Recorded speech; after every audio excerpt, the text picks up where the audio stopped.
Good morning. मैं Varun Singh, class 7 chapter 13 के science का तीसरा लेक्चर आज हम लेने जा रहे हैं। चैप्टर 13 है आपका मोशन एंड टाइम।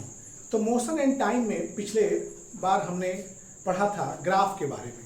तो डिस्टेंस टाइम ग्राफ, तो advantage of distance time graph को हम लोग पढ़ेंगे।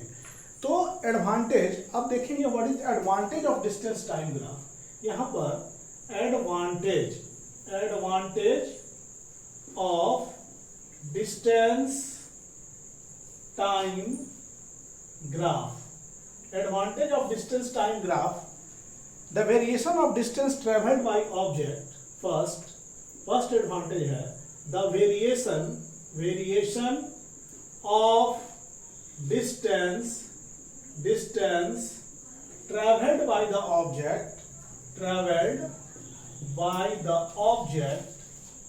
Variation of distance traveled by the object with time can be seen more clearly.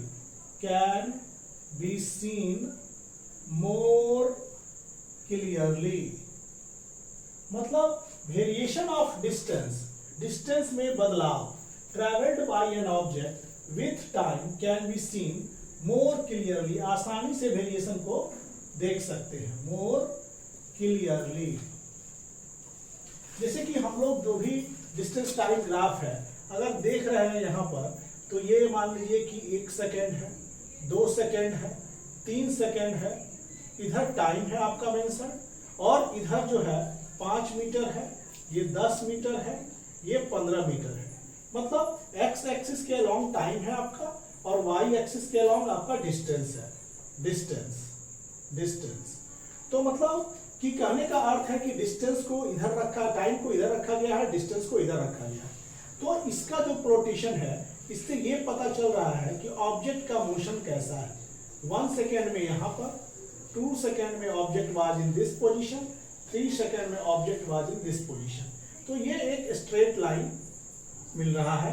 तो इसमें क्या हो रहा है कि वी से it can be seen more clearly, इसमें आसानी से डिस्टेंस टाइम के साथ कैसे वैरी कर रहा है उसको हम आसानी से देख सकते हैं। मतलब कि ये यूनिफॉर्म रेट से मूव कर रहा है। तो डिस्टेंस टाइम ग्राफ का जो एक एडवांटेज है, इसमें डिस्टेंस ऑब्जेक्ट के द्वारा जो भी ट्रेवल हो रहा है टाइम के साथ, उसको ज्यादा साफ साफ देख सकते हैं। Data given in table form में give. Second advantage, data given in table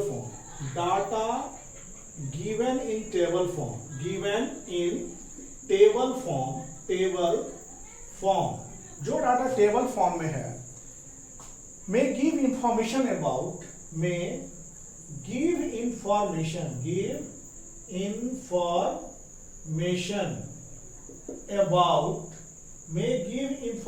about distance moved by object, distance moved by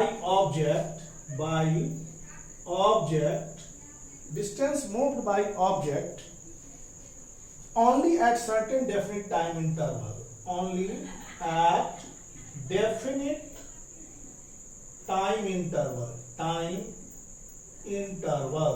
एक definite time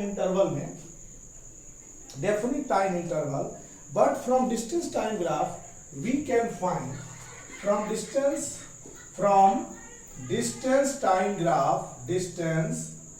time graph we can find distance time graph, we can find distance moved by object, distance moved by an object, distance moved by an object at any point of time,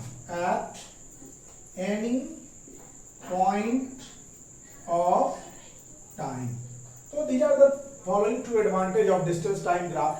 तो पहला ये दिखाता है कि variation of distance travelled by object with time, इस पर आसानी से देख सकते हैं। डाटा जो टेबल के फॉर्म में दिया रहता है, तो about distance moved by object in definite time interval, तो डिस्टेंस टाइम ग्राफ से distance we can find distance moved by object at any, किसी भी पॉइंट पर जो भी डाटा दिया है उससे हम लोग क्या कर सकते हैं, टेबुलर फॉर्म के डाटा को हम लोग निकाल सकते हैं डिस्टेंस ऑब्जेक्ट का किसी भी पॉइंट पर, किसी भी टाइम के पॉइंट पर। जैसे टेबुलर फॉर्म में जो डाटा है इस तरह से, ये टाइम है, ये डिस्टेंस है, तो इस ग्राफ से हम किसी भी पॉइंट पर हम लोग डिस्टेंस लोकेट कर सकते हैं। अब इसको बढ़ने से पहले, ग्राफ को बढ़ने से पहले वी विल स्टडी अबाउट ये एडवांटेज है टेबुलर फॉर्म में जो डाटा है उसको आप प्लॉट कर सकते हैं। जैसे कि आप बता सकते हैं कि टेबुलर फॉर्म में, जैसे मान लीजिए कि टेबुलर फॉर्म में ये डाटा दिया गया है आपको, ये इस तरह से, यहां पर है डिस्टेंस, यहां पर है टाइम, मतलब 5 मीटर 2 सेकंड में गया, 10 मीटर 4 सेकंड में गया, 15 मीटर 6 सेकंड में गया। तो ये जो होता है, ये डिस्टेंस टाइम ग्राफ का जो डाटा है, डिस्टेंस को आप किधर भी रख सकते हैं, एक्स एक्सिस वाई एक्सिस में, तो इससे हम किसी भी पॉइंट पर किसी भी टाइम पर डिस्टेंस कैलकुलेट कर सकते हैं। तो यहाँ पर ये रखे हम लोग 5, 10, 15, इधर रखे 2, 4, 6। तो ये जो ग्राफ है, जैसे कि ग्राफ क्या है, 2 पर 5 है, 2 पर 5, 4 पर है आपका 10 और 6 पर है आपका 15। तो किसी भी पॉइंट पर कोई जरूरी नहीं कि यहाँ पर क्या डिस्टेंस है, इसके स्पीड को निकाल करके हम लोग इस पॉइंट पर भी हम लोग इसका क्या डिस्टेंस है, 3 सेकंड पर क्या है, 4 सेकंड पर क्या है, 7 सेकंड पर क्या है, उससे भी हम लोग निकाल सकते हैं by the distance time graph. अब इस पर हम लोग कुछ न्यूमेरिकल बनाएंगे, न्यूमेरिकल्स कुछ जो है प्रश्न आंकिक बनाने जा रहे हैं जो चैप्टर 13 से आपके रिलेटेड है। तो यहाँ पर हम लोग न्यूमेरिकल की चर्चा करेंगे दोस्तों, students. Speed of an object can be obtain from distance time graph. तीसरा एडवांटेज क्या है, स्पीड हम कैलकुलेट कर सकते हैं। Speed of an object can be calculated by distance time graph. Distance time graph से हम स्पीड निकाल सकते हैं। मान लीजिए कि ये 5 मीटर है, ये 10 सेकंड में गया, ये 10 मीटर है, ये 15 सेकंड में इसका ऑकरेंस है, ये 20 सेकंड हुआ तो ये 15 मीटर गया। तो देखिए स्पीड हम लोग कैसे निकालेंगे कि 5 मीटर 10 सेकंड पर, 10 मीटर 15 सेकंड पर, 15 मीटर 20 सेकंड पर। तो हम लोग देखते हैं कि डिस्टेंस, अब मान लीजिए कि जब वो 15 और 10 के बीच का डिफरेंस कितना होता है, 5। डिस्टेंस का सेपरेशन डिस्टेंस कितना हो गया, 5। तो 5/5, तो मतलब यहाँ पर देखेंगे कि इसके बीच का डिस्टेंस कितना है। तो डिस्टेंस निकालने के लिए हम लोग, स्पीड निकालने के लिए हम लोग डिस्टेंस बाई टाइम कर देंगे, स्पीड निकल जाएगा। तो यहाँ पर अगर देखें कि 10 सेकंड में ये 5 मीटर है तो इसका स्पीड होगा 10/5। 10 मीटर ये 15 सेकंड पर है तो स्पीड हो जाएगा 10/15। 15 मीटर है 20 सेकंड में तो स्पीड हो जाएगा यहाँ पर 15/20। मतलब distance upon time we can get speed by the introduction of this distance time graph. Distance time graph से हम लोग आसानी से स्पीड कैलकुलेट कर सकते हैं। अब एक क्वेश्चन है, a train travelled, question is here, a train travelled, question है a train travelled, a train traveled a distance of 180 kilometer, a distance of 180 kilometer in 3 hours, whereas train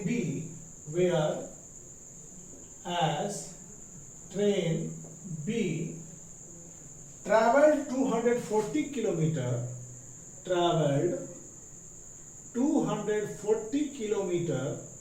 in 4 hours. Calculate which train travels faster. अब question यहाँ है, which train traveled faster, कौन train तेज चल रही है, इसके बारे में हमको पता करना है। तो train travelled A distance of 180 kilometre, यहाँ हम आंसर दे रहे हैं। एक डिस्टेंस है, वो कितना है डिस्टेंस, 180 किलोमीटर। और उसको कवर करने में ट्रेन को कितना समय लगता है? कवर करने में ट्रेन को 3 आवर समय लगता है। तो हम लोग इसके स्पीड, जो भी क्वेश्चन यहाँ आस्क कर रहा है कि कौन फास्टर ट्रेवल करेगा, तो स्पीड ही एक ऐसी क्वांटिटी है जो ये बताएगा कि कौन फास्ट है, और दोनों सब के यूनिट्स एक में होने चाहिए। तो distance, speed is equal to, speed हम लोग पहले पढ़े हैं, स्पीड इज इक्वल टू क्या हो जाएगा? Distance upon time, distance upon time, distance upon time. तो डिस्टेंस कितना है हमारा? 180 किलोमीटर। टाइम कितना है हमारा? 3 आवर का, और ये 180 किलोमीटर। तो कितना हो जाएगा? 6 3 या 18, मतलब 60 kilometre per hour. This is the speed of the train which cover 180 kilometre consuming time 3 hour. 3 घंटे का समय लेकर के जो ट्रेन 180 किलोमीटर की दूरी तय की, उसका स्पीड है 60 किलोमीटर पर आवर। अगर ये ए ट्रेन का निकल गया, दूसरे ट्रेन जो है बी ट्रेन, वो क्या कर रही है? वो कवर कर रही है 240 किलोमीटर, और टाइम इसका लग रहा है कितना? टाइम लग रहा है 4 आवर, 4 आवर। तो यहां पर स्पीड क्या हो जाएगा? Speed is equal to distance, distance upon time, बराबर कितना हो जाएगा? 240 kilometre by 4 hour, that is 6 4 जा 60 किलोमीटर पर आवर। अब यहां पर क्या आप एज्यूम कर सकते हैं? Which train is moving faster? देखिए यहां पर दोनों के स्पीड का वैल्यू सेम है, सेम यूनिट में है, तो हम कहेंगे कि both the train A and B are moving with same speed. Here both train A and B are moving with same speed, वो same speed में चल रहे हैं, both are moving in same speed। अब नेक्स्ट, अगर मान लीजिए ये हो गया सेम स्पीड, अगर अधिक या कम आता तो हम लोग लिख सकते थे। तो ये हो गया कि कौन ट्रेन कितने स्पीड से चल रही है, ये हम लोग निकाला। अब अगला क्वेश्चन जो है वो है यहां पर Salma takes 15 minute. Question is your Salma takes 15 minute, Salma takes 15 minutes from her house to road, from her house to road, अपने हाउस से, from her house to read, from house to school, 15 minutes on bicycle,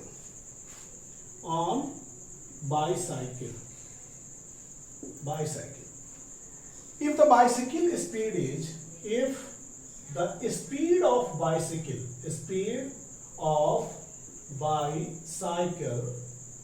is 2 meters per second, calculate distance between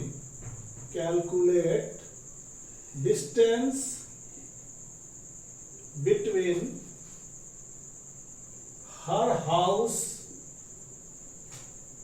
to school, उसके घर से school तक की कितनी दूरी है।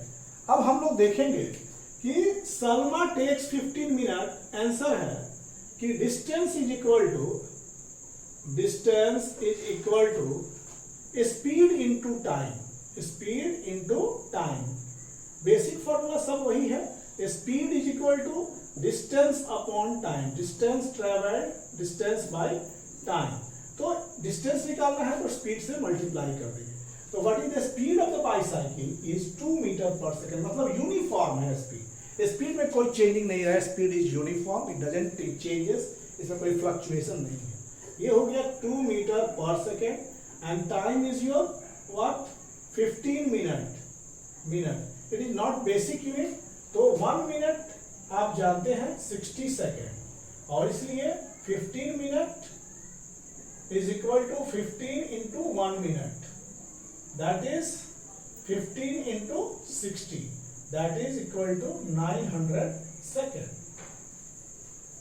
900 सेकेंड तो कितना हो गया 15 मिनट्स मतलब 2 मीटर पर सेकेंड इंटू 900 सेकेंड। तो 900 सेकेंड मीन्स व्हाट, ये हो गया 1800 मीटर, 1800 मीटर। मतलब इसको अगर किलोमीटर में आप बदलेंगे तो 1.8 किलोमीटर। उसके घर से जो स्कूल की दूरी है वो 1.8 किलोमीटर है। नेक्स्ट है दिस इज, अब नेक्स्ट क्वेश्चन इज दिस, आप सिंपल से ही टफ बनाएंगे, इसलिए simple then tough then tougher than toughest. तो सिंपल बनाएंगे, धीरे धीरे करके उससे टफ होते जाएगा। Car moves with a speed of 40 km per hour for 15 minutes. Question is, car moves with a speed, moves with a speed, moves with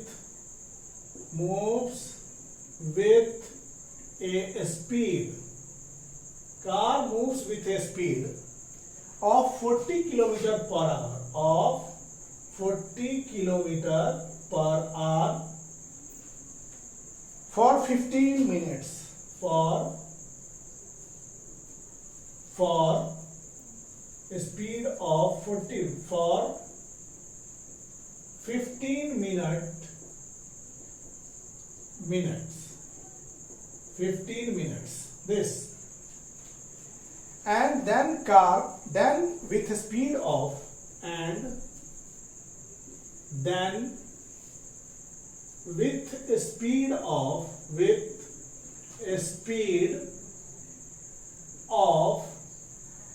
60 km per hour, 60 km per hour for next 15 minutes, next 15 minutes,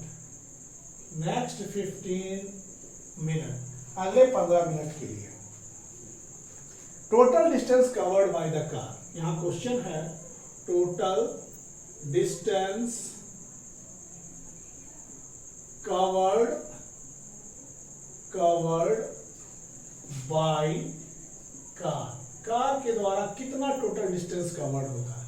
तो यहां पर देखिए, पहले हम आपको बताना चाहेंगे कि एक कार मूव कर रहा है विथ स्पीड, मतलब यहां से ये जो हो रहा है ये ए और ये हो गया बी, तो 15 मिनट तक 40 किलोमीटर प्रति घंटा के एक यूनिफॉर्म स्पीड में चलता है। 15 मिनट तक उसका स्पीड 40 किलोमीटर पर आवर रहता है। तो ए ये हो गया सी, मान लीजिए ये कर देते हैं बी, तो ए टू बी मान के चलते हैं वो 15 मिनट तक चलता है। 15 मिनट तक 40 किलोमीटर पर आवर, और दूसरा 60 किलोमीटर पर आवर से ये नेक्स्ट 15 मिनट चलता है। तो अब हम लोग देखेंगे कि ए टू बी जो डिस्टेंस है, distance between A to B, पहले टोटल डिस्टेंस कितना हो जाएगा, total distance is equal to distance from A to B, distance from A to B plus distance from B to C, distance from B to C। तो distance बराबर speed into time. यहां पर भी speed कहां से कहां तक, ए से बी तक का स्पीड, ए टू बी तक का स्पीड। यहां स्पीड कहां से कहां तक का, B टू C तक का इनटू टाइम, दोनों केस में सेम ही टाइम कंज्यूम हो रहा है। तो अब यहां पर देखेंगे speed is 40 kilometre per hour, बस unit time is not in hour. तो 1 मिनट में कितना, 60 minute, 60 minute is equal to कितना हो जाता है, minute is equal to 1 hour, 1 घंटा। इसलिए 1 मिनट में कितना घंटा हो जाएगा, 1 मिनट में कितना आवर हो जाएगा, तो 1 hour/60, इतना घंटा हो जाएगा। अब यहां पर कितना क्वेश्चन है, 15 मिनट्स में, 15 मिनट में कितना हो जाएगा, 1/60 into 15 hour, that is equal to 1/4 hour. मतलब ये टाइम दोनों के केस में सेम है, तो यहाँ घंटा वही रहेगा। तो स्पीड कितना है, 40 kilometre per our into time 1/4 our, ये हो गया। प्लस यहाँ पर डिस्टेंस कितना है, distance from B to C, ये देखेंगे distance is equal to speed from B to C, तो स्पीड कितना हो जाएगा, ये हो गया 60 kilometre per our into time 1/4 our. तो देखिए यहां पर ये कितना हो गया, 10 किलोमीटर, 10 किलोमीटर, आवर कैंसिल हो जाएगा, किलोमीटर पर आवर। अब प्लस 15 किलोमीटर, 15 4 जा 60, देखिए किलोमीटर पर आवर है, इसका अर्थ आप इतना भी लिख सकते हैं किलोमीटर आवर, इसका अर्थ आप इतना भी लिख सकते हैं किलोमीटर बाय आर। ये आर कैंसिल, ये आर कैंसिल, जो यूनिट बचा वो 10 किलोमीटर ए टू बी और B to C 15 kilometre. Total हो गया कितना, total distance covered is equal to 10 kilometre plus 15 kilometre equal to 25 kilometre. This is the total distance. देखिए फिर once more go through the question. एक car है जो moves with speed of 40 kilometre per hour for 15 minute, 40 kilometre प्रति घंटा की चाल से वो 15 मिनट तक चलता है। फिर कुछ देर के बाद जैसे बी पर पहुंचता है, उसका स्पीड 15 किलोमीटर पर आवर, वो 15 मिनट तक चलता है। तो हमको टोटल डिस्टेंस कितना कार कवर करता है, एक तो वो डिस्टेंस ए टू बी लेंगे, तो इसका स्पीड और इसका टाइम लेंगे, स्पीड इनटू टाइम। स्पीड दिया हुआ है 40 किलोमीटर पर आवर और टाइम 15 मिनट को हम लोग इन आवर में ही चेंज किए, क्योंकि यहाँ पर आवर है देखिए यूनिट में, तो चाहे इसको मिनट में हम बदल देते तो वो भी हो सकता था, लेकिन ज्यादा कन्वीनियंस है कि इसको आर में चेंज कर दें, तो ये आर में बदल गया, तो आर कैंसिल हो गया, तो ये 10 किलोमीटर। यहाँ भी speed from B to C 60 kilometre per hour, time 1/4, ये 15 किलोमीटर, टोटल डिस्टेंस 25 किलोमीटर हो गया। Total distance covered is 25 kilometre.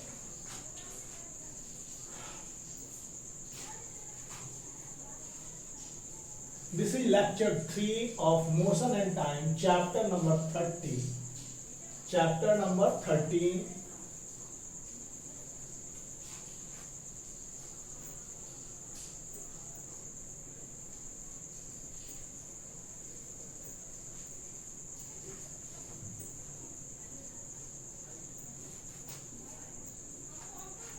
अब हम लोग यहां पर पढ़ेंगे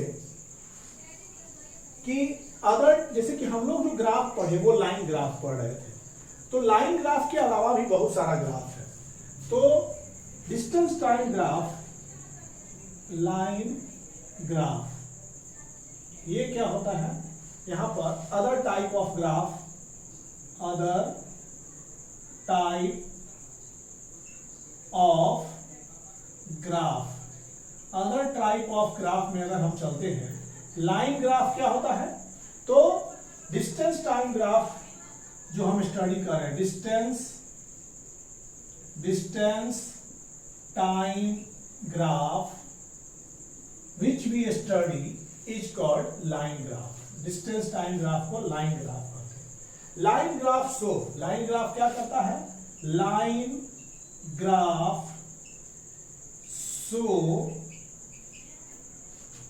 the variation of distance, the variation of distance, ये शो करता है the variation of distance traveled by moving object, traveled by moving object, traveled by moving object. Line graph here shows variation of distance traveled by moving object. Moving object में car, बस, scooter, train, किसके साथ? Variation of distance travelled by moving object with time. जो भी variation होगा time के तहत ही होगा। Variation of distance travelled by moving object with time, time के साथ क्या वेरिएशन है। Line graph is also, line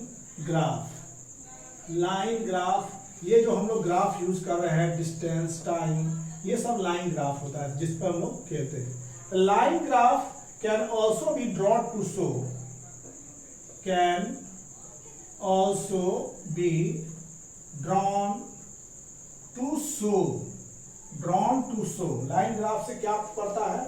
variation of any other related quantities, variation of any other related quantities, ऐसे वेरिएशन को दिखाने के लिए है क्वांटिटीज। जैसे weight of man with age, weight of man with age, समय के साथ मनुष्य का भार में क्या परिवर्तन है, वो भी हम लोग लाइन ग्राफ से दिखाते हैं। और लाइन ग्राफ के अलावा भी एक ग्राफ है जिसको हम लोग कहते हैं बार ग्राफ। लाइन ग्राफ के अलावा भी एक ग्राफ है, उसको बार ग्राफ कहते हैं। Other graph, line graph and bar graph. यहां पर हम लोग अब देखेंगे बार ग्राफ। बार, आर थोड़ा साइलेंट होता है। is a diagram to show, it is a diagram to show, ये एक डायग्राम है to show information as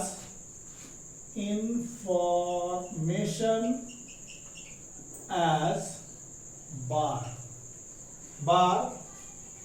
मतलब बार क्या होता है? एक थिन रेक्टेंगल होता है, रेक्टेंगल। बार मतलब thin rectangle of different height of bar, of different height of bar, different height of bar. Represent the values of variable quantity, represent the value of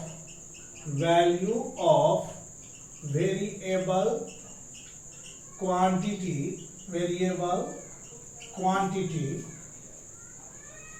about which information, जैसे कि bar graph is known as variable quantity. Bar graph को हम लोग क्या करते हैं? Bar graph is also known as histogram, इसको बोलते हैं हिस्टोग्राम। हम लोग मैथमेटिक्स में बार ग्राफ से ज्यादा हिस्टोग्राम हम लोग के समय चलता था। Histogram we are studying histogram.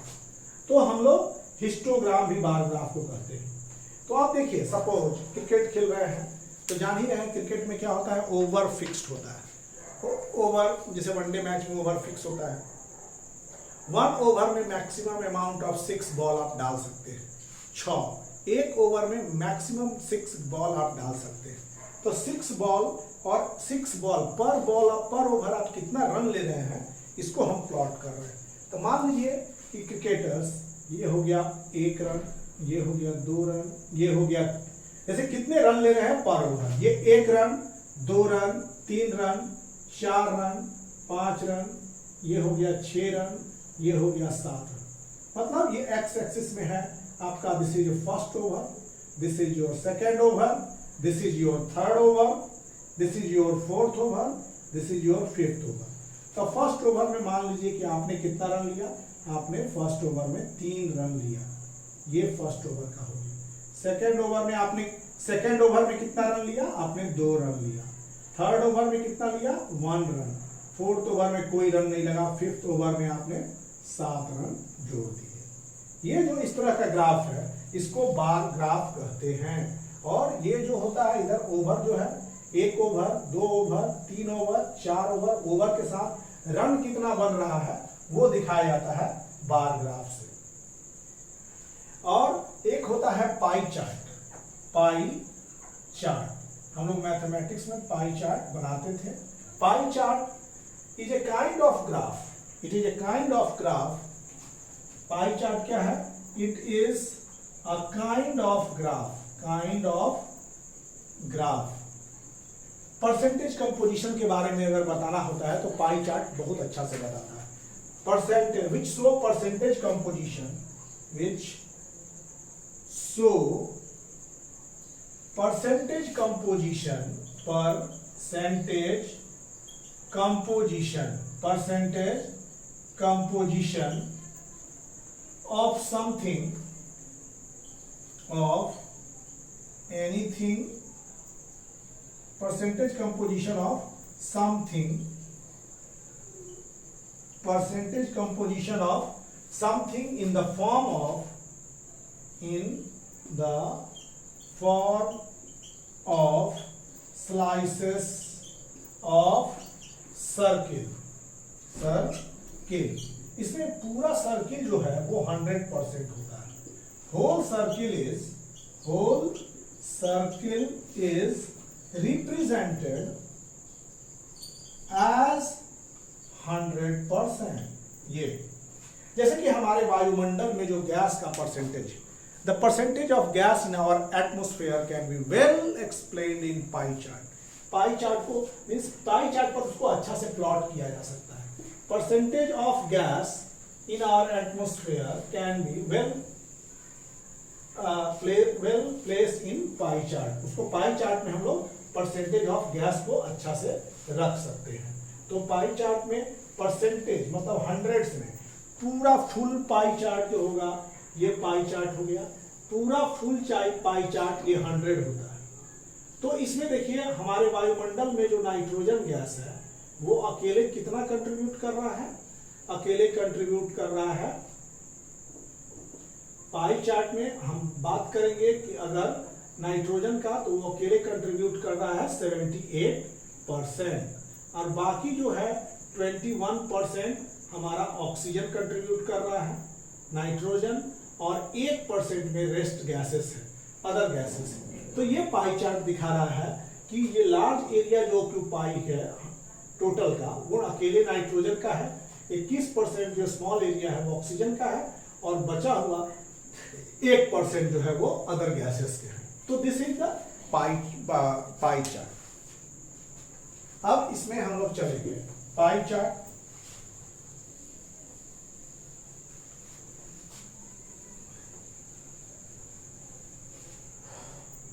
Pie chart में अब हम लोग देखेंगे टाइम। What is time? तो टाइम के बारे में, टाइम इज ए मोमेंट और duration in which thing occur. Time क्या है? मोमेंट और duration in which thing occurs. Moment है, ड्यूरेशन है जिसमें कोई घटनाएं घटती है। तो मोमेंट और ड्यूरेशन जिसमें कोई घटनाएं हैं घटती है उसको हम लोग टाइम कहते हैं।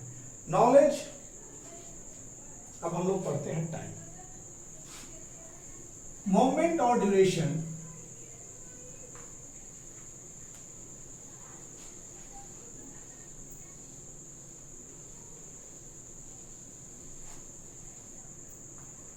हम लोग पढ़ेंगे टाइम। अब यहां पर है टाइम, टाइम के बारे में। तो टाइम क्या है? तो टाइम इज अ मोमेंट और duration, a moment, time is a moment और duration, time is a moment और ड्यूरेशन, ड्यूरेशन ये मोमेंट है और duration in which thing occurs, in which thing occurs, जिसमें कोई घटनाएं घटित होती है। उस ड्यूरेशन जिसमें कोई घटनाएं घटित होती है वो टाइम है। knowledge of time is essential for carry out our daily life activities. Time से क्या होता है कि हमारी दिनचर्या सुधरी रहती है. Knowledge of time is necessary to carry out our daily activity. Necessary to carry out, necessary to carry out our daily activities. अपनी डेली एक्टिविटी को कैरी आउट करने के लिए ये टाइम बहुत जरूरी है. अब पहले लोग टाइम निश्चित करते थे सूर्य को देख के. सूर्यास्त और सूर्योदय मतलब time of sunrise and time of sunset is fixed. Nature ने अपने को इन टाइम को फिक्स किए हुए हैं. टाइम ऑफ सनराइज और time of sunset is fixed. तो अगर हम बात करेंगे measurement of time in ancient time, प्राचीन समय में measurement of time in ancient time, प्राचीन समय में कैसे लोग देखते थे टाइम को. तो प्राचीन समय में लोग जो थे अपने प्राकृतिक घटनाओं के आधार पर वो समय का पता किया करते थे. तो people used some natural event. People क्या करते थे, अपने नेचुरल इवेंट्स को प्रयोग करते थे. People used natural event which repeated regularly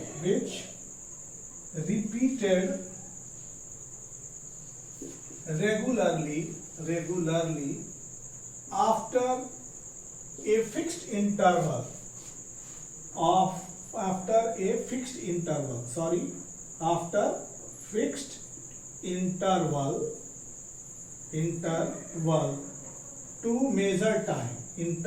to measure time. देखिए यहाँ पर प्राचीन समय में लोग प्राकृतिक घटनाओं, प्राकृतिक events which repeat regularly after fixed interval of time, जो कुछ प्राकृतिक घटनाएं हैं जो फिक्स्ड इंटरवल ऑफ टाइम पर बराबर रिपीट करती है, तो उन चीजों को देख के लोग समय का पता करते थे. जैसे कि सूर्य का उगना और सूर्यास्त होना एक नेचुरल इवेंट है और वो हमेशा प्रतिदिन नित्य टाइम पर होता है. दूसरा, मून का उगना, फुल मून का उगना हमेशा फिक्स डे पर ही होता है जिसको हम लोग मंथ कहते हैं. और सूर्योदय और सूर्यास्त से हम लोग क्या क्रिएट कर लेते हैं, दिन क्रिएट कर लेते हैं. और फुल मून से हम लोग रात क्रिएट कर लेते हैं. तो ये सब कुछ नेचुरल फिनोमिना थी जिसके कारण से लोग दिन और रात और समय का पता करते थे. पहला, फुल मून ऑकर्स. अगर बात करेंगे तो फुल मून ऑकर्स रेगुलर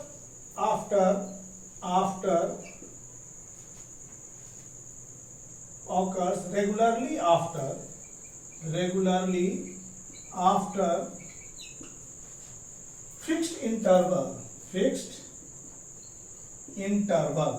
ये फिक्स्ड इंटरवल पर ही होता है.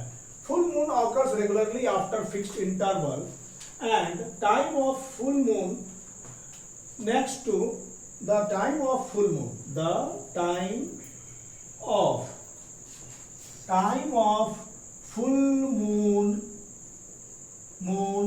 to next full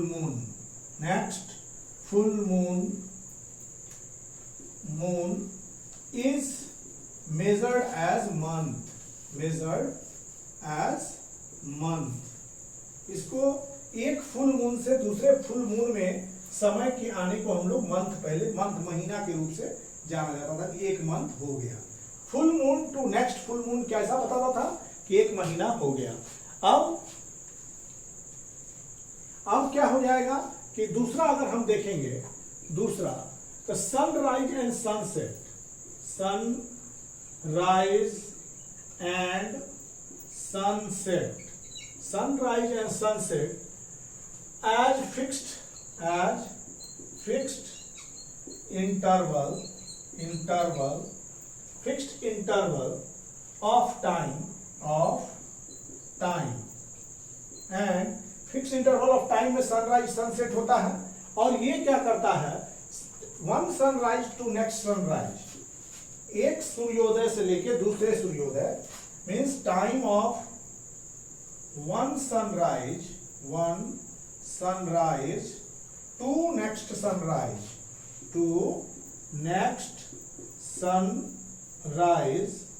was taken as day और एक सनराइज से दूसरे सनराइज को दिन के रूप में लिया जाता था। तो ये था प्राचीन परंपरा समय देखने का। समय देखने की प्राचीन परंपरा चंद्रमा से और सूर्योदय और सूर्यास्त से शुरू होती है। अगर एक फुल मून से दूसरे फुल में चंद्रमा जाता है तो 1 महीना, और एक सूर्योदय से दूसरे सूर्योदय की ओर जाते हैं तो 1 दिन। तो ये था measurement of time in ancient day. प्राचीन समय में ऐसे ही लोग समय की जानकारी किया करते थे और बहुत सारे इंस्ट्रूमेंट भी उन्होंने डेवलप कर लिया था जिससे वो समय की जानकारी जान जाते थे। तो पहला उसी तरह का एक इंस्ट्रूमेंट है सन डायल, और दूसरा है इसके बाद सैंड क्लॉक, और तीसरा है वाटर क्लॉक। तो ये सब एक ऐसे इंस्ट्रूमेंट थे जो छोटे छोटे टाइम को बताते थे, लेकिन सन डायल कुछ ठीक था, वहां लोग परछाई से दिन में समय को पता कर लेते थे। तो सन डायल मतलब अब यहां क्या है कि important time measuring device, important time measuring device इन एंशिएंट टाइम। प्राचीन समय में इंपॉर्टेंट टाइम मेजरिंग डिवाइस, तो पहला क्या था, वाज सन डायल। एक होता है सन डायल। सन डायल क्या है, it measures time by position of shadow, time by position of shadow. ये आप भी बना सकते हैं शैडो। ये इस तरह का ऐसे रहता था और इसके ऊपर एक पिन ऐसे लगा दिया जाता था। तो देखिए इस पिन, जैसे ये पिन लग गया ऐसे, अब सूरज की मोशन की स्थिति में जैसे जैसे ये जाएगा वैसे वैसे इसका पोजीशन देखिए चेंज हो रहा है शैडो का। लेकिन हम लोग तो ऐसे बॉल फिक्स है और यहाँ पर कोई रोटेशन नहीं हो रहा है। तो ये देखिए, ये जैसे जैसे ये अगर ये रोटेट करेगा, अगर बॉल रोटेट करता तो शायद इसका पोजीशन शिफ्ट करता, लेकिन अगर बॉल रोटेट नहीं कर रहा है तो इसका पोजीशन शिफ्ट नहीं कर रहा। लेकिन सन डायल में अगर इस तरह से पिन लगाएंगे और देखेंगे कि 9 बजे ये पोजीशन है, 10 बजे ये पोजीशन गया, 11 बजे ये, 12 बजे ये, 1 बजे ये पोजीशन गया, देखिए कितना बारीक है। लेकिन अगर मूवमेंट, अर्थ मूवमेंट, यहाँ पर तो मूवमेंट नहीं दिखाया, बॉल की मूवमेंट को देखा जाए तो वो तो एक जगह फिक्स है, तो इसका शैडो भी वही रहेगा, बनेगा नहीं। तो सो position of shadow will not change with time because ball is not moving. लेकिन सन के बारे में, जब सन मूव करता है तो यही पोजीशन जो है शैडो का बदलेगा। अगर यहाँ शैडो है चाहे यहाँ शैडो है, ये बदलेगा। तो अब हम लोग देखेंगे सन डायल। तो ये था हमारा sundial. And position of sun changes in sky. आप देखते हैं position of sun changes in sky. वास्तव में कि position of sun changes in sky से हमारी अर्थ रोटेट करती है, जिससे हमें ऐसा पता चलता है कि पोजीशन सन का बदल रहा है। वास्तव में हमारी पृथ्वी क्या करती है, वो रोटेट करती रहती है और रोटेशन से ये पोजीशन ऑफ सन जो है वो चेंज होता है। जैसे हम और आप ट्रेन में जाते हैं तो एक छोटा बच्चा बोलता है देख के, पापा पापा ट्रेन चल रहा है। तो पापा पापा ट्रेन चल रहा है, तो वास्तव में ट्रेन नहीं चल रहा है। बच्चे ने बात तो सही बोला कि ट्रेन चल रहा है, लेकिन ट्रेन को उसने स्थिर मान लिया है, ट्रेन को वो स्टेशनरी मान रहा है और बाकी सारे सराउंडिंग उसके रिस्पेक्ट में मोशन में है। तो यही घटना हम लोग यहाँ पर क्या करें, सन को ही चेंज कर दिए स्काई में। तो इन में क्या position of sun changes in sky, that is why हमारा सन डायल जो है ये इस तरह से मूव कर रहा है। तो वही बात है कि पोजीशन ऑफ सन चेंज कर रहा है रोटेशन ऑफ अर्थ के कारण। तो इसलिए अर्थ के रोटेशन को कहें चाहे सन के चेंज को कहें, दोनों हालात में ठीक है। मतलब बच्चा जो बोल रहा है कि पापा पापा पेड़ पौधे चल रहे हैं, तो वो सही बोल रहा है, और हम लोग बोल रहे हैं कि ट्रेन चल रहा है, तो ये भी बात सही बोल रहे होते हैं। तो ये था हमारा position of sun changes in the sky. अब इसमें क्या है कि and the position of shadow blade, so the position of shadow blade, position of shadow blade, shadow blade on the dial also change, on the dial also change, और position of shadow blade भी dial पर क्या होते हैं, बदल जाते हैं। अब हम लोग नेक्स्ट क्लॉक में पढ़ेंगे जिसका नाम है सैंड क्लॉक। एंशिएंट टाइम के कुछ क्लॉक हैं ये। दूसरा हो गया आपका सैंड क्लॉक। सैंड क्लॉक क्या है कि another early device for measuring time. ये device earlier device for measuring time, ये प्राचीन डिवाइस था जो समय को मेजर करता था। Sand clock was also known as sand glass, hourglass. It is also known as sand glass और आर ग्लास। ये देखिए इसमें घंटा, एक घंटा का बारे में जानकारी। और सैंड ग्लास आप नेम से समझ रहे हैं कि इसमें सैंड भरा होगा। तो sand clock use to flow sand. जैसे देखिए एक तरह से ऐसे है, ये इधर से यहाँ पर इसमें सैंड भरा हुआ है, यहाँ से इसमें सैंड भरा हुआ है।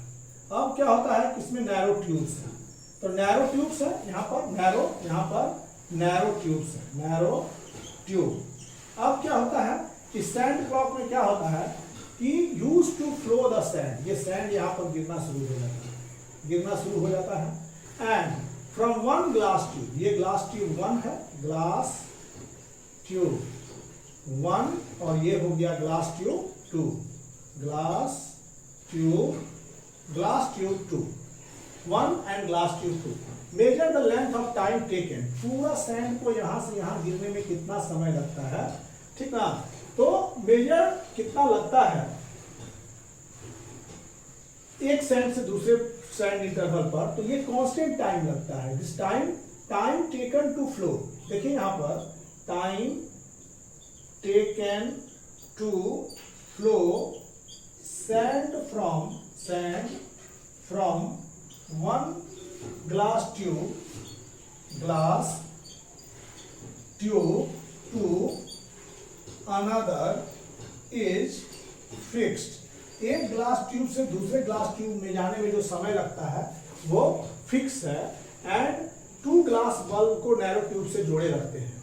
अगर मान लीजिए ये भर गया तो फिर टाइम का जांच करना है तो अपसाइड डाउन कर देंगे, इसको ऊपर कर देंगे, ये नीचे हो जाएगा, मतलब ग्लास ट्यूब 1, क्योंकि नैरो ट्यूब उतना ही है तो उतना ही समय लगेगा। ये छोटे छोटे टाइम इंटरवल को मेजर करने में मदद करता है। इवन जैसे 1 आवर हो गया, ये सब टाइम इससे आसानी से मेजर हो जाएगा। ये एंशिएंट तरीका था समय मापने का। अब उसी तरह से वाटर क्लॉक है, वाटर को गिरा के कितना देरी में पानी बर्तन को खाली कर रहा है, तो that is also a water clock. Water clock was the ancient परंपरा to finding out the small interval of time. अब यहां पर वाटर क्लॉक की बात कहेंगे।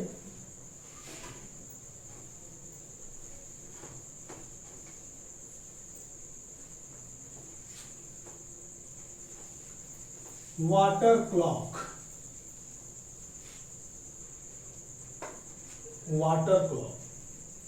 अब यहां पर हम लोग वाटर क्लॉक के बारे में बोलेंगे। वाटर क्लॉक क्या है, वाटर क्लॉक के बारे में जानेंगे।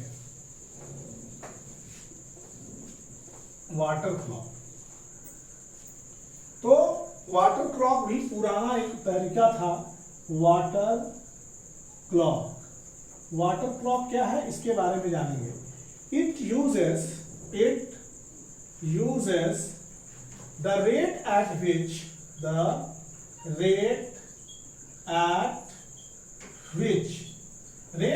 which water drips from one vessel,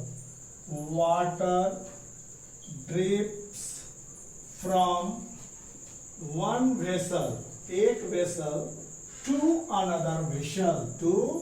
another vessel, one vessel to another vessel। At a lower level, at lower level. देखिएगा बच्चों, एक ये वेसल है, ये वेसल यहाँ पर हमने ऐसे बना लिया, ऐसे बना लिया, यहाँ पर एक ड्रिपिंग है और दूसरा वेसल जो है वो यहाँ पर बना लिया ऐसे। तो इसमें पानी पूरा भरा हुआ है, इसलिए इसका नाम पड़ गया वाटर क्लॉक। और वाटर इसमें से रिस के इसमें जाना शुरू कर दे रहा है, वाटर। तो यहाँ पर one vessel, the time taken by entire water to drip, the time taken for the entire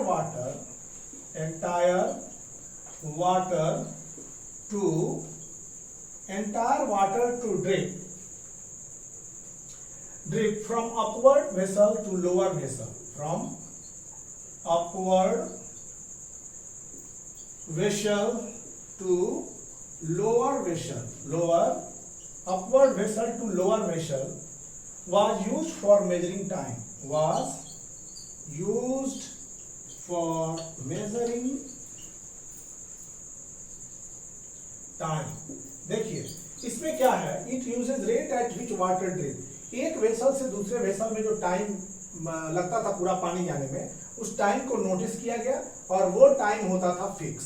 तो फिक्स होता था तो इससे टाइम का पता लगा लिया जाता था। तो entire vessel is filled with water again, फिर उससे पता कर लिया जाता था। जब खाली होता था, अगर टाइम पता करना है तो उस टाइम से उसको पता चल जाता था। अब हम लोग पढ़ेंगे next thing, unit of time. तो सबसे पहले स्टैंडर्ड और बेसिक यूनिट ऑफ टाइम क्या है, second. Standard and basic unit of time is second. Standard and basic unit of time, यहां पर बात करेंगे कि standard and basic unit of time is second. अब यहां पर वाटर क्लॉक खत्म हुआ। अब यहां पर हम लोग करेंगे standard and basic, standard and basic unit of time is second.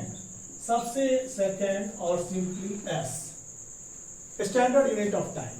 और time is normally measured in unit of hour. अभी जो है टाइम आवर में, घंटा में, मिनट में और दिन में भी कैलकुलेट किया जाता है।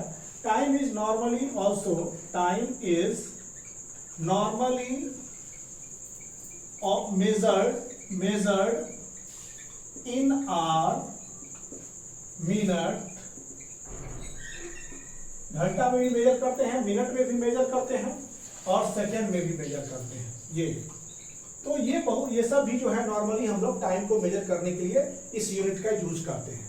तो यहाँ पर देखेंगे दे आर रिलेटेड, लेकिन क्या है सबसे खूबी कि हम लोग टाइम को क्या करते हैं, time is normally measured in hour, minute and second. ये तीनों जो है, जितने भी टाइम है सब एक दूसरे में रिलेटेड है। They are all time units are related to each other. All time units are related to each other. जितने भी टाइम यूनिट्स हैं सब रिलेटेड टू ईच अदर हैं। जितने भी डिस्टेंस यूनिट हैं सब रिलेटेड टू ईच अदर हैं। जितने भी स्पीड्स यूनिट्स हैं they are related to each other. तो उसी तरह से कोई भी यूनिट्स जो होता है आपस में रिलेटेड होता है, कोई बड़ा होता है कोई छोटा होता है। तो इसमें रिलेटेड टू 1 आवर का अर्थ क्या हो गया, 1 आवर में 60 मिनट देखिए, और 1 मिनट में कितना होता है 60 सेकेंड। और देखिए 1 आवर में कितना होता है 3600 सेकेंड। इसमें 3600 सेकेंड हम लोग सेकेंड यूज करते हैं, 3600 सेकेंड। अब यहाँ पर बिगर यूनिट की बात करेंगे। बिगर यूनिट में अब क्या हुआ, 24 आवर बराबर क्या होता है, 24 आवर में कितना होता है, 24 hour is equal to 1 day. 24 hour is equal to 1 day. 24 घंटा में एक दिन होता है। अब यहाँ पर 30 दिन, 30 डे इक्वल टू क्या होता है 1 मंथ। और इसके बाद 12 मंथ इज इक्वल टू क्या होता है, 12 month is equal to 1 year. ये देखिए 1 ईयर हो गया। अब स्टिल बिगर यूनिट, इससे भी बड़ा स्टिल बिगर यूनिट। इससे बड़ा यूनिट हम लोग क्या देखेंगे, 10 ईयर्स। 10 ईयर्स 10 साल। 10 year is equal to 1 decade, एक डिकेड हो गया। 10 ईयर्स बराबर एक decade. 100 years is equal to, और 100 ईयर्स मतलब 10 decade. 10 decade is equal to 1 century. 1 century, एक सेंचुरी हो गया। और 1000 ईयर को क्या कहते हैं हम लोग, 1 मिलेनियम। 1 मिलेनियम, MILLENEUM, एक मिलेनियम कहते हैं। मिलेनियम 1000 वर्ष। तो यहां हो गया 1000 ईयर्स में 100 सेंचुरी हो जाएगा। अब modern basis of measuring time, अब जो है हम लोग आधुनिक बेसिक बनाएंगे कि टाइम को मेजर करने के लिए आधुनिक सिस्टम हमारा क्या है। अब हम लोग पढ़ेंगे basic unit, modern basis of measuring time. आजकल हम लोग कैसे टाइम को मेजर कर रहे हैं, modern basics of measuring time. तो हेडिंग देंगे कि हम लोग modern basis of measuring, modern basis of measuring time, modern basis of measuring time. तो अब जो है हम लोग बच्चों देख लिए कि क्या है modern basis of measuring time. Modern basis of measuring time, अब जो है हमारा चैप्टर ये मोशन एंड टाइम का तीसरा लेक्चर अब समाप्त हुआ, modern basis of measuring time. अब हम लोग अगले लेक्चर नंबर 4 के साथ modern basis of measuring time, आजकल हम लोग कैसे टाइम को मेजर करते हैं, वो अगले वीडियो में मिलेंगे। तब तक के लिए वीडियो को देखने के लिए थैंक यू, और हमारे वीडियो को लाइक करें, शेयर करें, सब्सक्राइब करें। Thank you.